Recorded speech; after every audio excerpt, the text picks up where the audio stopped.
not supposed to be here, man. JP, help me.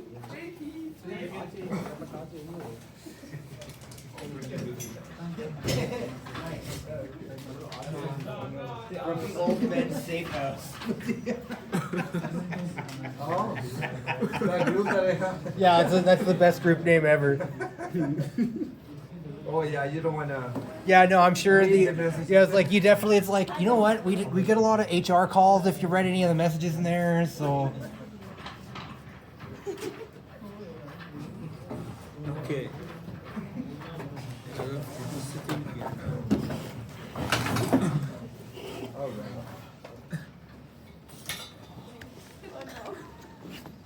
right. Why did you open Visual Studio? I want you to start coding. Oh, that's interesting.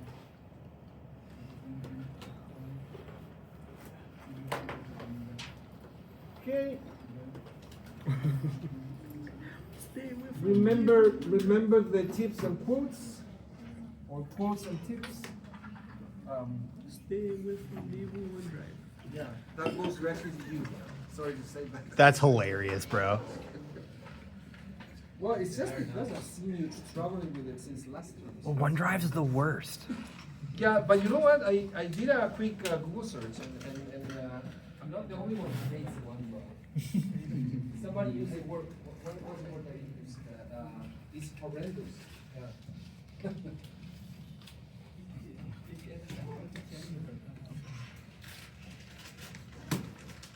Oh, I think I'm missing now my key. Oh, yeah, I have it.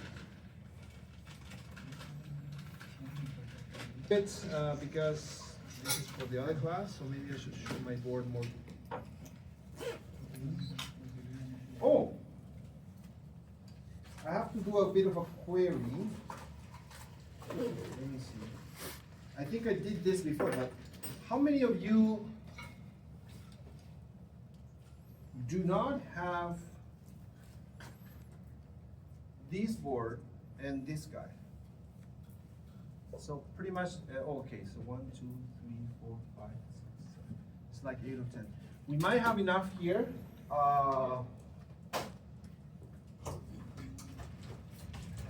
And I definitely have, oh, we're running out.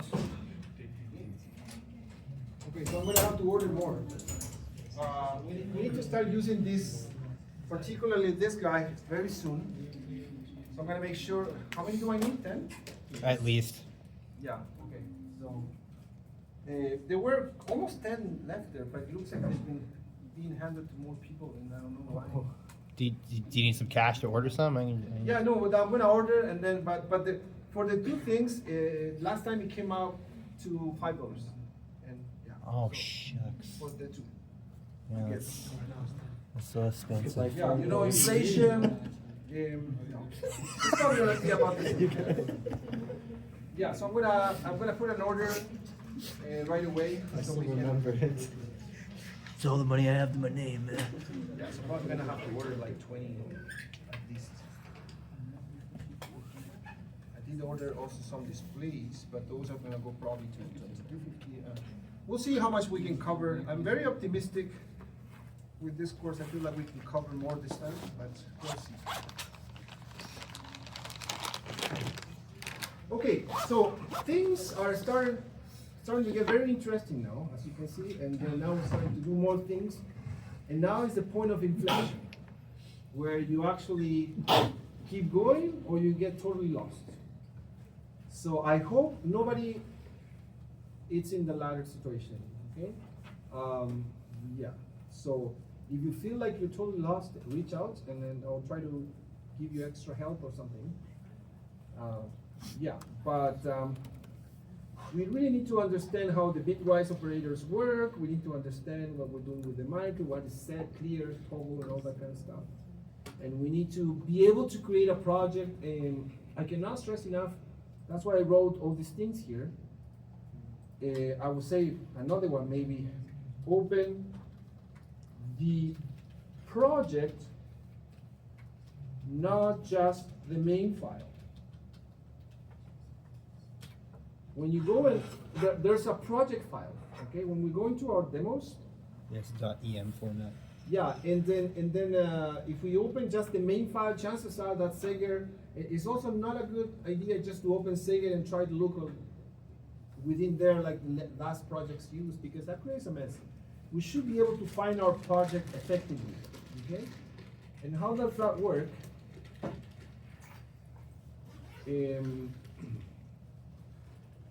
Let's say this is our demo repo, right? The plus demos.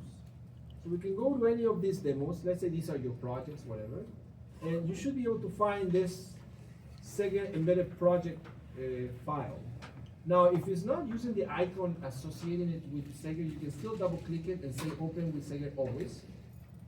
And that way we'll associate it, because Windows is kind of stupid that sometimes it doesn't associate the files and it just doesn't know what to open with. Okay? But do not open just the main file, or do not open Sager and try to find the main file, because that's not going to work. We need to open the entire project. Remember Partus 2? When we're just opening the schematic file as opposed to the entire project? It's the same idea. We need to open the entire project. So when we double click and open the entire project, then everything loads up, the settings and the main file and everything. We just have to double click on the main file. Sometimes we will have files open here that are from the previous session, so maybe a good practice is just say close all documents and then reopen the main file here, so everything is clean. Okay? Any questions? It looks like I haven't told this repo. What the?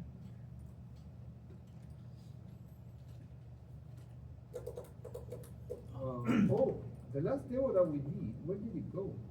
Oh, board demo 1, that's the only one we have, right? Yeah.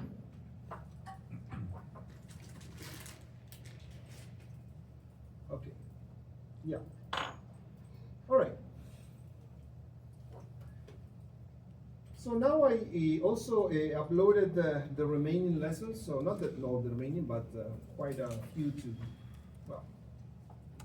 keep us busy for a month or maybe 3 weeks. And now now it's going to follow the sequence, right? So lesson 7 is the one that I'm going to go over now, and it's going to and already have a problem. Yeah, I have to edit this. This is using the old micro notation, but that's a minor thing. Everything else is the same. This one has a summary of the things that we need to do to get something going on the board, like linking an LED, and it's. Before it was like more intuitive, right? We were going through this micro header file and then we're kind of going intuitively about it, but now we are going step by step, okay? So if we were to do this from scratch, how do we do this from scratch? Would it be a good opportunity to maybe start a new project from scratch? Maybe. Yeah. So I'm gonna go File, New Project. Create the new project in a new solution. Now, do not press any of these ones here because these are generic. You need to scroll down and find the ST group. And if the ST group is not here, you need to open the package manager and make sure you download the actual package, which is the STM32G0XX. So that is the kind of project you want to create, a C, C++, executable for STM microelectronics, STM32G0XX. Now, this thing, by default, wants to go in some folder, which is not the one I have here, because I actually edited this. This default folder can be edited actually in your computer if you want to save time, because by default it points to a different folder, like where Sager projects are, whatever. And I know that students tend to click, they're very clicky, so they click and then just goes whatever, and then you don't know where the project is, right? Because it put it in some. So we're gonna make sure we understand. There's a way of setting this default path. If you go to Tools, I think it is, Options. Let me see if I can find it. Would it be Text Editor maybe?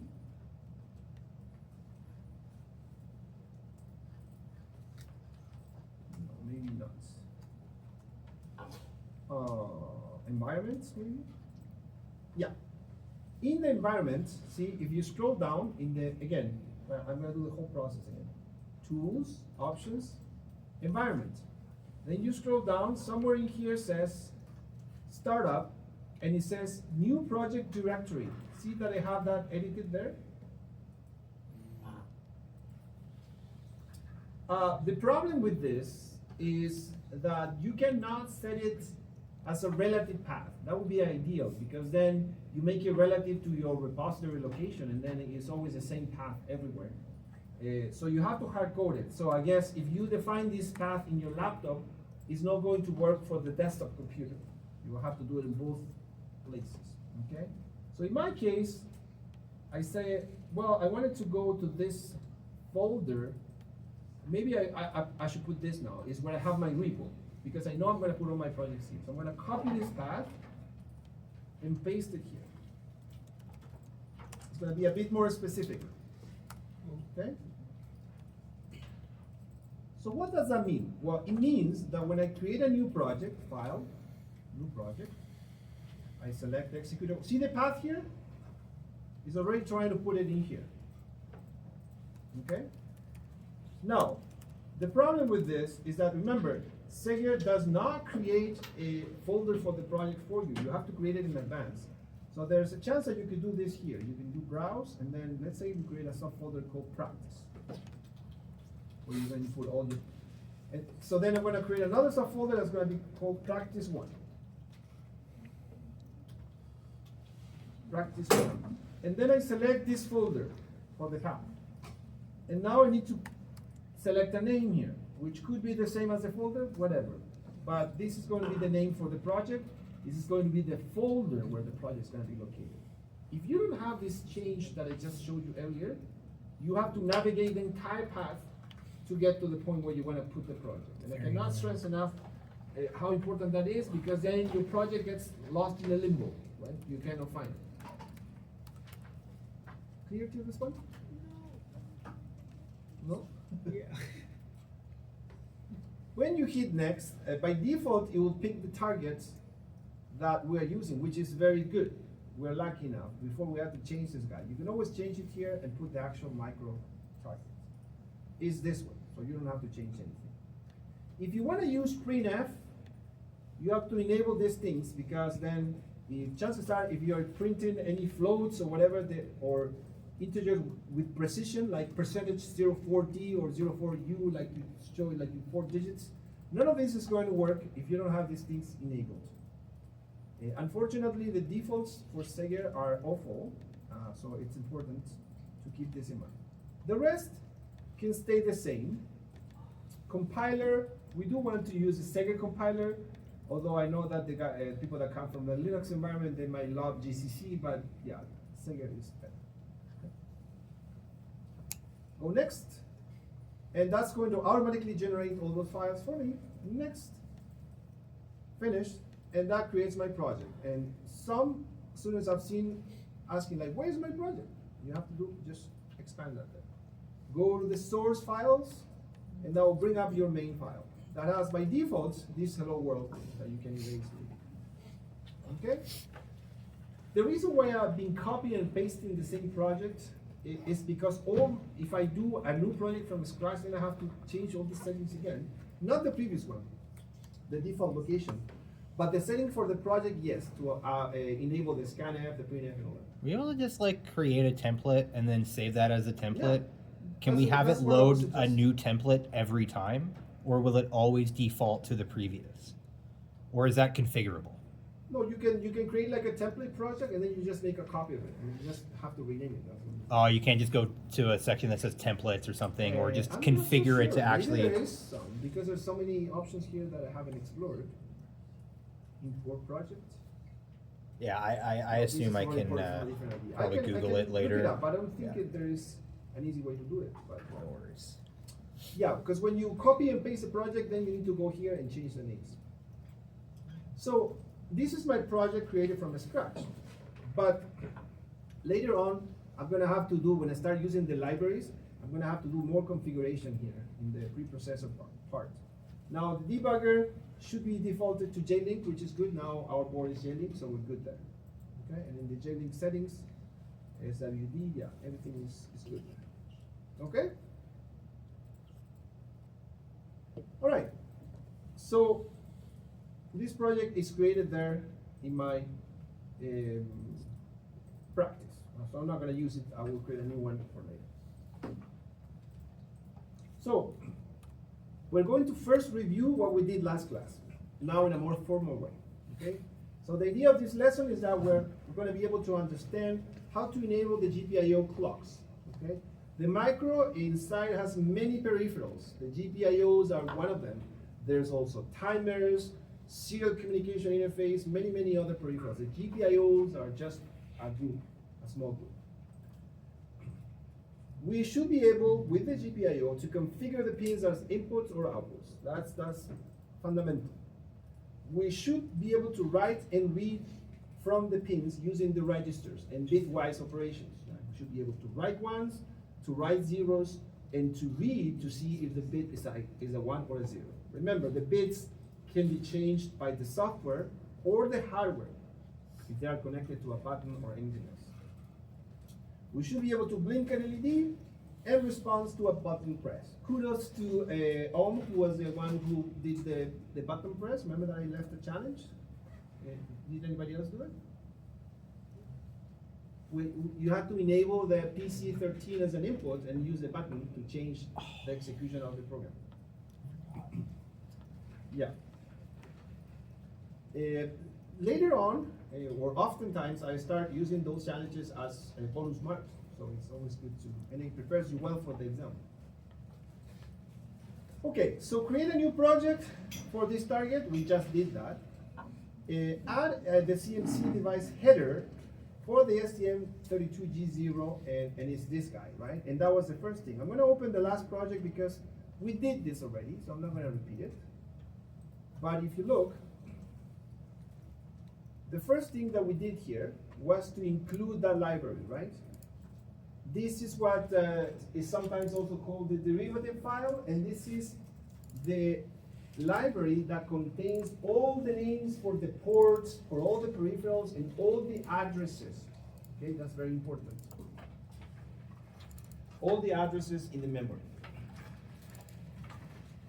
If we do not include this one, or if we do include the wrong one, then we'll get errors. Okay, we won't be able to access these registers. Okay. After we do that, so the first step will be to include the library, right? The second step is to actually enable the peripheral, meaning connecting it to the clock, because by default, everything is disabled. Now in here, I am suggesting to enable the power interface, which I didn't do in my demo because the GPIOs don't need it, but a lot of the other peripherals will need this, so maybe we should start including this line. And this is basically just enabling the whole power interface. I can show you in more detail later what that means, but it's just setting that bit in the RCC. And as we want to enable more peripherals like GPIO A, B, or C, I always need to enable them on the clock. When we start using all other peripherals like the USART or the timers, they are not necessarily going to be here. The IO, P, E, and R is just for the GPIOs. How can I check all that? Well, I'm telling you here, reference manual, chapter 4, 5.4.13. So all we have to do is just go here. I think the reference manual is already downloaded.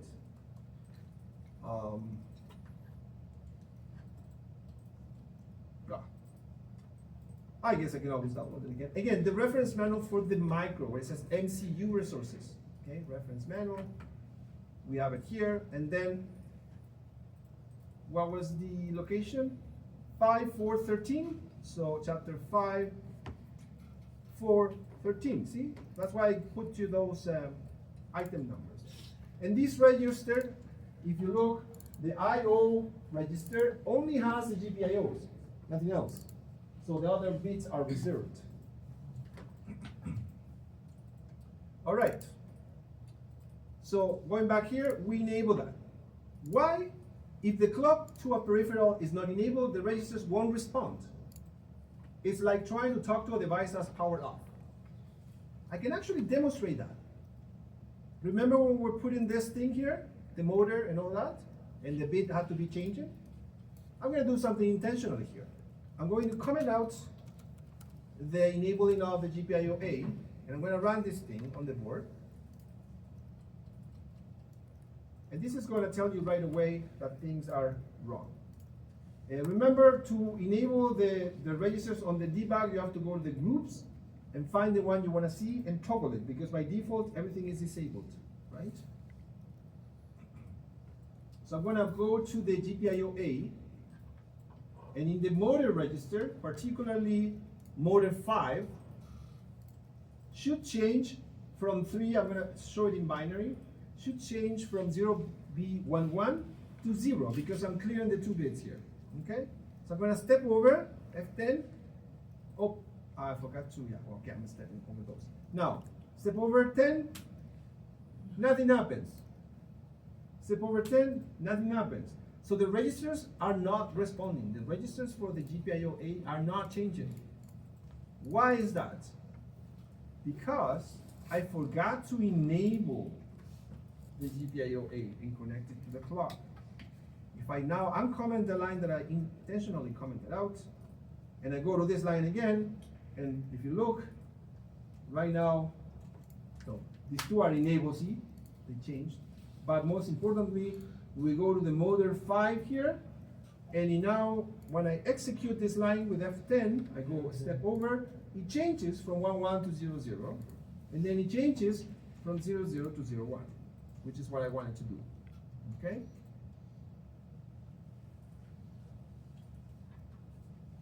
Why did I want to do that? Because that goes according to this, right? This is the next part, and the part that I already showed you.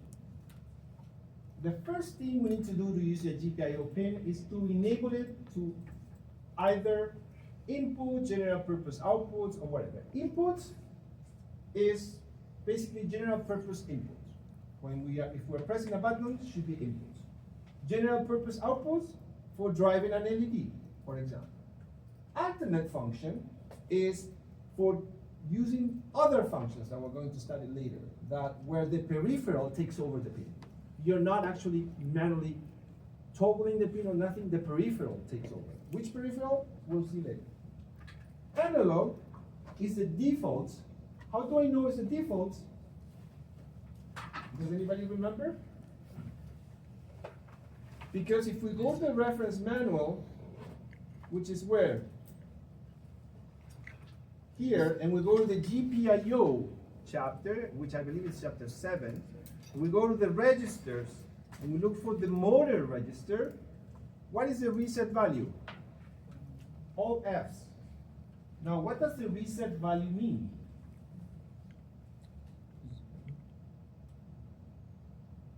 Like if you read that and it says reset value, what does it tell you? Should clear. It's the default value that the register has when the micro powers up or after a reset. The micro has that reset button, so if you reset, it restarts, just like your computer, and this register in particular will have that value by default. So what is all Fs? Normally, the reset values are all zeros, but this is an exception, okay? They are all Fs, meaning that it has all ones, meaning what? Meaning that by default, this pin is what? It's set to what? Analog. Analog, okay? We're suspecting that you will connect a voltage to it that goes from the range from 0 to 33 volts, and depending on the range, it will digitalize it, okay? We'll study that most likely in microchip, okay? Let's go to ADC. Okay? So 4 different possibilities. Since we have 4 different possibilities, we need 2 bits. Because with 2 bits, we can get 4 different possibilities. If there were 16 different possibilities, how many bits we need? The 1550 guys coming from last term? If we have 4 bits, right? Yeah, because 2 to the power of 4 is 16. That gives you 16 different combinations. From 0, 0, 0, 0, all the way up to 1, 1, 1, 1. Okay? That's how this thing works. That's why it uses 2 bits. Now, so that means that the configuration for the pin 0 of the GPIO-A is in these 2 bits. GPIO-A1, PA2, PA3, and so on. So if I want to do anything, like clearing bits or writing bits, I need to be shift by a factor of 2. If I want to target GPIO 1, I need to be here. So that means I need to be shift by 1 times 2. If I want to alter GPIO PA5, I need to be shifted by 2, 4, 6, 8, 10. So 5 times 2. That's where it comes from. Okay? Now, this thing here shows you how to do it using the given masks that are defined in the derivative. That is also possible. If you use this mask, I showed you also, I commented out, remember? If you hover on that mask, it will give you exactly the same number that we're putting manually, because that mask is already defined. Why then am I using in the code, instead of the mask that is commented out, which is the same, why am I using this? Because this is going to help you for building your library. When you create your GPIO library, you want to do something like this.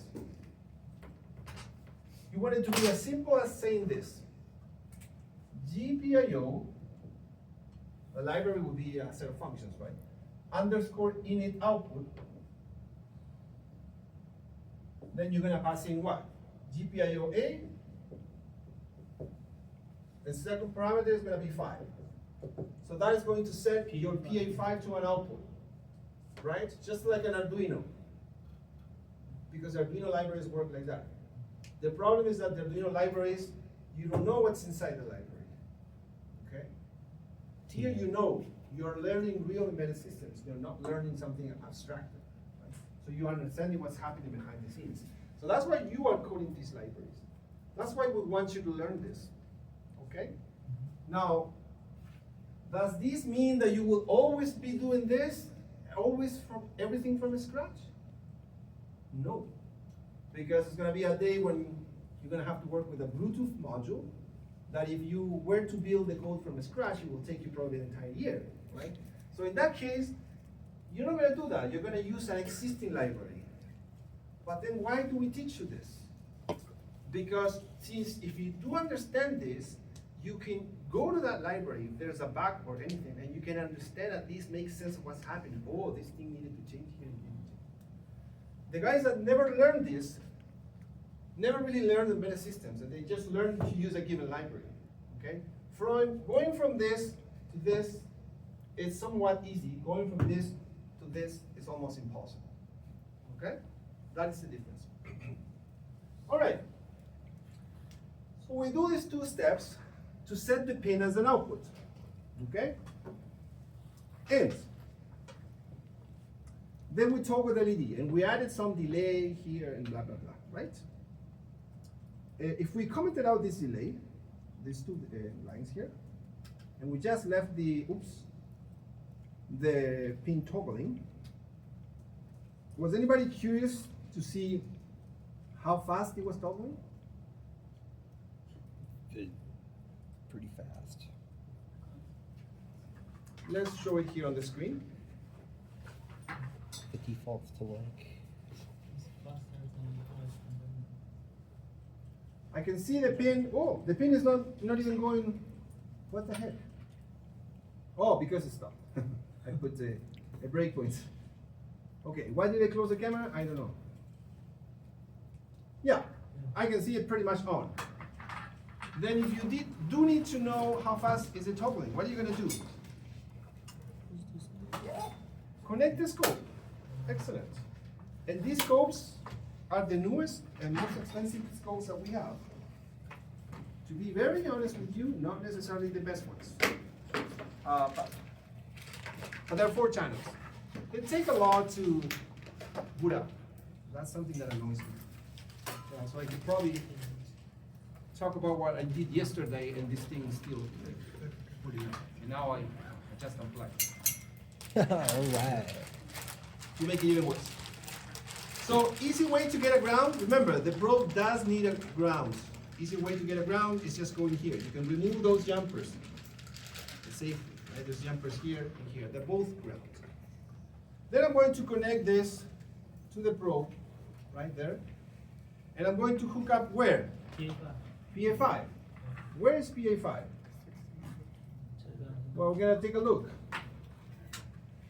And it's not that I keep promoting my site, but it's just easy to get access to the information here. PA5 is, what is it? Here. Okay, so I'm gonna connect to the inside because I have a female end. So 1, 3, 5, 7, 9, 11, 13, right? No, 11. So from 1 to 11, let's go. 1, 3, 5, 7, 9, 11. Look what I have on the scope. Is that fast? Really fast. How fast? Let's see.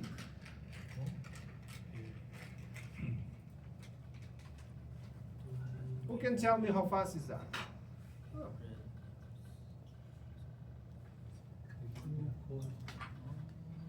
Here I'm going to do a tricky question. How fast is the LED toggling? It's showing on the measurement.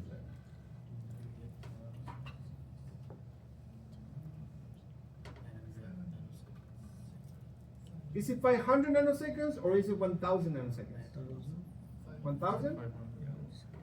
Who says 500? Who says 1000?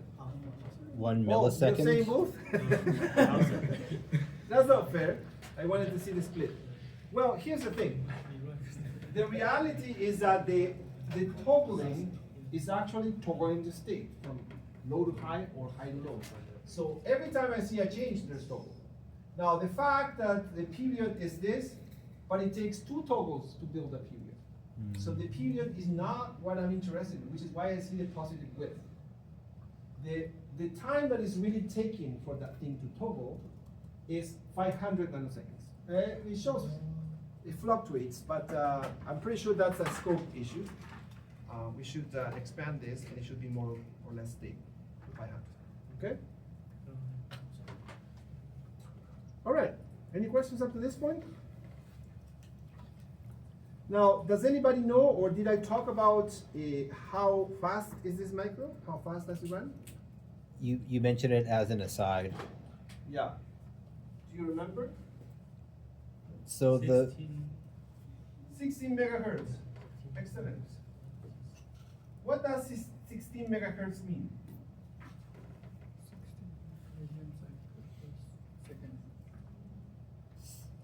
If your little nephew or your 16 million transfers per second, or 16 million cycles per second. Excellent, I like that one. Cycles, that's the keyword. Cycles per second. So this micro can cycle 16 million times per second. So then, how much time for one cycle? About half a millisecond, Can anybody do that math? or 500 milliseconds. No. How can I, if I say that the micro does 16 million cycles per second, how much time does it take one cycle? You divide it by 16 million. 1 over that, right? Yeah. Which is how much?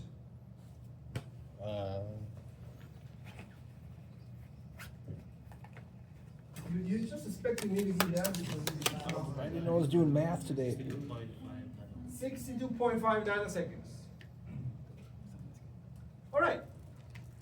So how much is taken for this? We just saw it on the scope. For this single line that I'm doing, because this is my infinite loop. This thing is toggling every, how much? The toggle is happening every 500 nanoseconds. Now, my question to you, how many cycles does it take for that? 9 or 8. How many cycles to toggle this thing? 8. 8. Does everybody agree? Where does the 8 come from? This is simple math, guys. Not really 500 divided by 6. 500 nanoseconds divided by 62.5. If I know that it takes 62.5 one cycle, these cannot take half a cycle or 2.5 cycles. It has to be a round number of cycles. And it happens to be 8. Well, if it's not, it's probably because of an approximation of the scope, right? So executing this takes 8 cycles. what does that tell me? What is, before you say anything, what is this window in here that sometimes opens, sometimes it doesn't? You may say, well, you know what, I don't like this window, so I'm just gonna close it. How do you bring it back? You end disassembly. Yeah, what is that? It's your assembly code. Yes, remember that at some point we talked about and we said the code that you write in C gets converted into assembly instructions. And where is that line? Particularly line 44 is here. Okay? Well, right after that, yeah. Yeah. Well, is it this one or is it this? Now I'm confused. While It looks like it's delay this one. has to be. Yeah. Now, I talked about this in the other class because they got ahead of you for 1 hour, but can anybody guess or does anybody know how many instructions this micro has? Because each one of these A lot. is a different instruction, right? How many of those we have? 119. I thought it was 32, but somebody researched it yesterday and they ended up finding that it was 56. Now, is that a lot? Not really. Not really. So there's something that we didn't talk about yet. This micro is a RISC architecture, which stands for Reduce Instruction Set Compute, or something like that. I don't know if that one is computer or computing, but I know about the first three. So modern microcontrollers have become more like a limited, a reduced set of instructions because they say, well, I don't need to have 400 instructions. I can implement everything as a combination of other instructions that are basic instructions, right? So that it helps the compiler be more efficient and all that kind of stuff, okay? Why am I talking about this? Well, because each one of these assembly instructions takes a certain amount of cycles. And that ends up adding up to 8 somehow. Now, it is unfortunate that this one doesn't show, but in the older micro, you will have in brackets here the number of cycles that each instruction will take. Oh, I'm pretty sure that information can be found maybe in the manual, but the more advanced manual, not the one that I gave you, the core manual. That's probably too much for this course. But anyways, yeah, the way we could get in here maybe 2, 2, 2, 1, 1, something like that. Okay. Why is that relevant? Some point I could give you a challenge of implementing something in code, and your code could end up doing the same thing as somebody else's code, but your code could be this many instructions, whereas the other ones could be this many. So then at the end of the day, everything comes to cycles. Everything we do in embedded systems needs to be efficient as possible. So it does matter, right? It does matter. If you're doing a calculation, if you're doing a division by a float, it will take more time, right? If you can find a way around, it's better, okay? All right.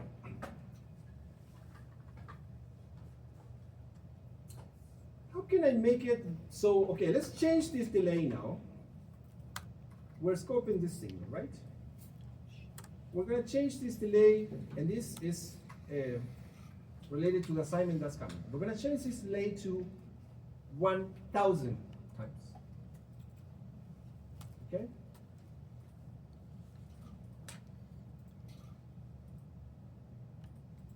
And now obviously we have, if we look at the micro, the signal is still on, it's still very fast, but it's obviously slower than before because now I have to zoom out. It's about how much? 1.125 or something like that, no? Milliseconds.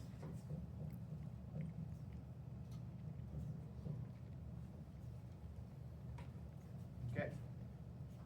What? Oh, that's the period, sorry. We're looking at the pulse width. 562. So 1,000 iterations is 562 milliseconds. Now, microseconds, sorry. See, I need a break. I'm already, my body is asking for the break, so it's coming. Okay. Yes, we're gonna go. Just one more minute. So what is gonna be your task now? And I'm gonna give you probably 15 minutes to do that. And in the break, your task is going to give me 1 millisecond. So how many delay cycles I need? What number do I need to put in this so I can generate a delay that gives me 1 millisecond? It's actually very close, right?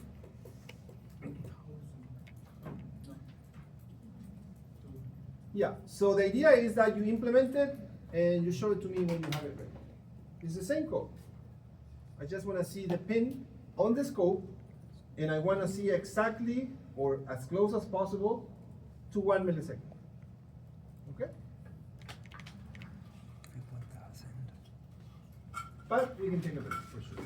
And that delay gives us 562 microseconds.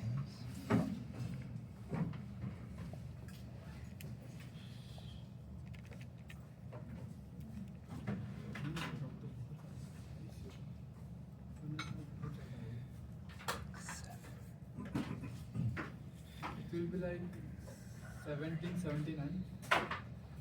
I don't know. Try it. Well, chances are that you can do the math with a simple rule of 3, right? But then you may still have to tweak it a little bit, right?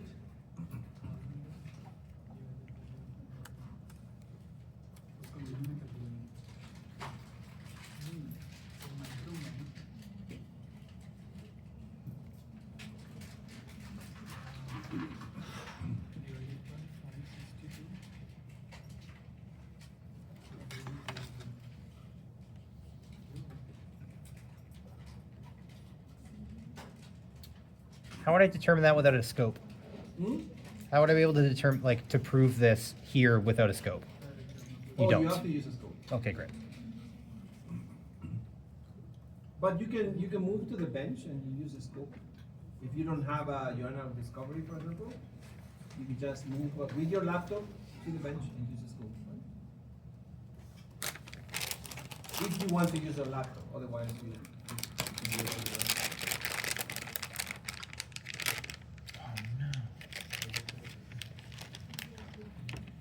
Remember, if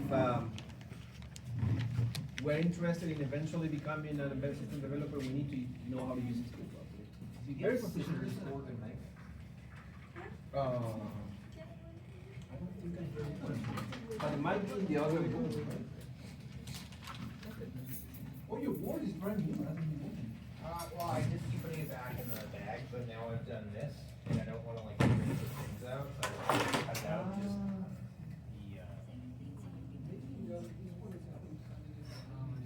Wait second time.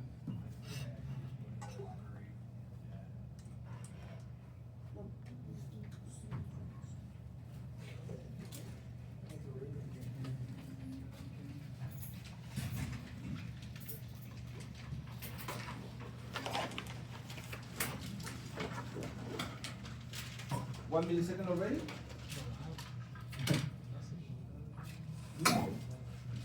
Oh, but you're gonna bend your pins there, and it's catching other pins, so I wouldn't recommend it, so. Don't you have a jumping wire somewhere? Okay, so where's PA5? Yeah, but it's better maybe if you try to bond it.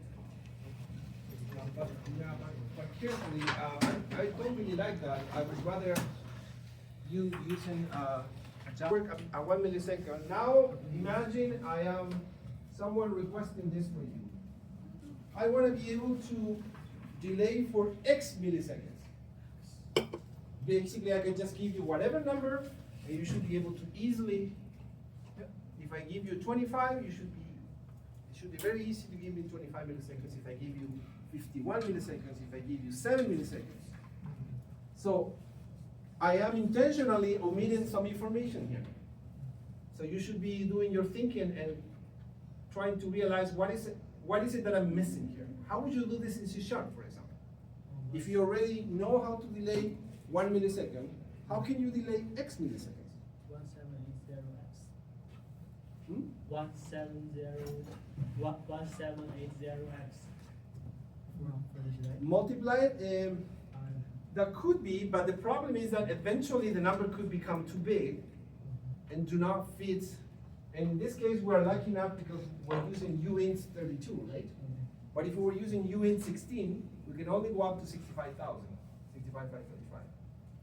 Yeah, so that I would try to avoid this that approach. But think about it. If you know how to do one step, how do you do 50 steps? It's easy. Can you just explain it once again? Hmm? Like, can you just explain the question once again? Because you already know, explain the question again. Yeah, so you already have an implementation for delaying for 1 millisecond.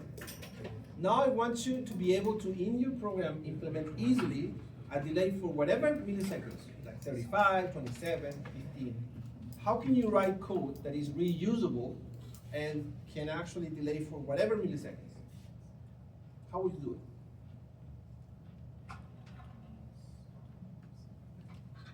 How would you implement it?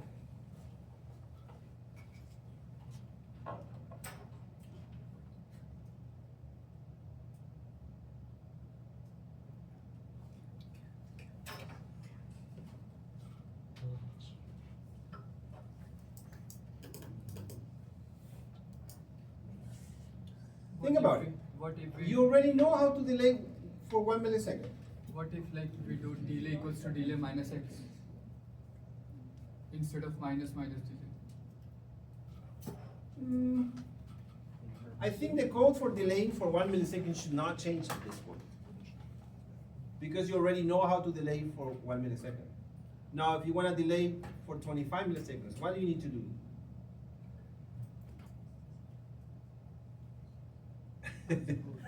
If you know how to do 1 step, how can you do 25 steps? Chuck it in a for loop. Do the same thing 25 times. Do it 27 times, whatever. How can you make that reusable? What is the element that I'm missing here? Variable less than variable. No, you're absolutely right. You have to do it in a for loop.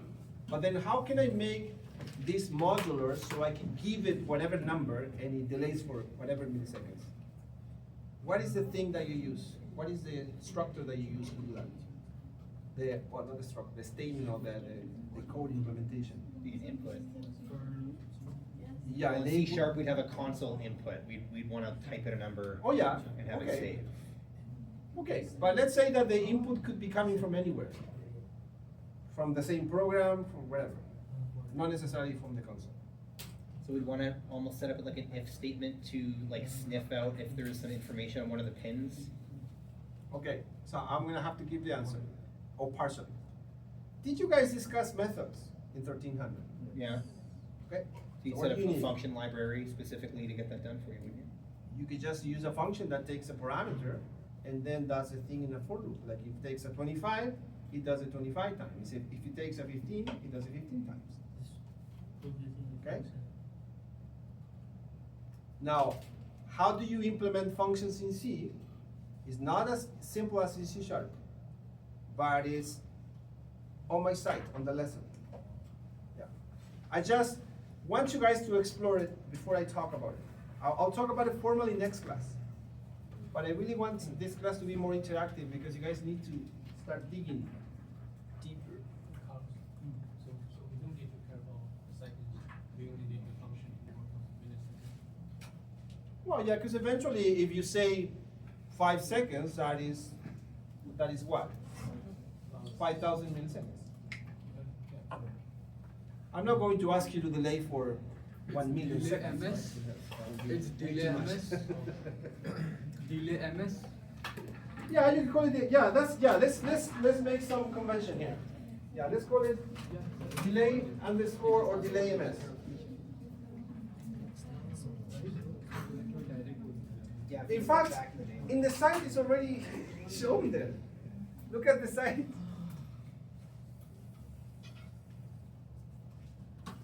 Yeah, so you guys need to be more curious, like explore more.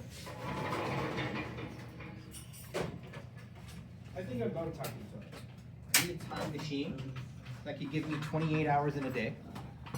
And then that would give us enough time to finish off the labs, the ICAs, and have enough time to play.